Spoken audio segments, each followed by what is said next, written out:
বিদ্রোহের আগুনে দীপ্ত যিনি, কলমে ছন্দে যিনি বিপ্লবী, তার জন্মদিনে জলপাইগুড়ি জুড়ে জেগে উঠল শ্রদ্ধার মিছিল। আজ সোমবার 11ই জ্যৈষ্ঠ উদযাপিত হল কাজী নজরুল ইসলামের জন্মজয়ন্তী। জলপাইগুড়ি জেলা প্রশাসনের সহযোগিতায় এবং জেলা তথ্য ও সংস্কৃতি দপ্তরের আয়োজনে রবীন্দ্র ভবনের সভাকক্ষে অনুষ্ঠিত হল একগুচ্ছ মনোজ্ঞ অনুষ্ঠান। কবির প্রতিকৃতিতে মাল্যদান এবং পুষ্পার্ঘ্য নিবেদনের মধ্য দিয়ে শুরু হয় অনুষ্ঠান। এরপর একের পর এক নজরুলগীতি, আবৃত্তি ও আলোচনা সভা যেন শহরের সাংস্কৃতিক মঞ্চে জাগিয়ে তোলে কবির বিদ্রোহী চেতনাকে।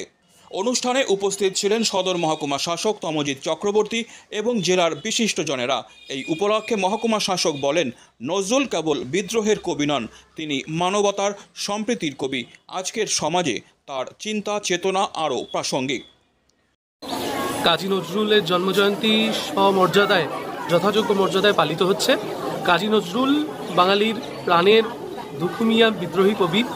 তিনি সমস্ত ধর্মবর্ণের ঊর্ধ্বে মানুষের সাম্যের গান গেয়ে গিয়েছেন। তার যে সম্প্রীতি এবং সাম্যের যে ভাব, সেটাকে আমরা চেতনায় ধারণ করে আজকে কাজী নজরুলের জন্মজয়ন্তী পালন করছি। শহরের ছাত্রছাত্রী থেকে শুরু করে সংস্কৃতিপ্রেমী নাগরিক সকলেই অংশ নেন এই উদযাপনে।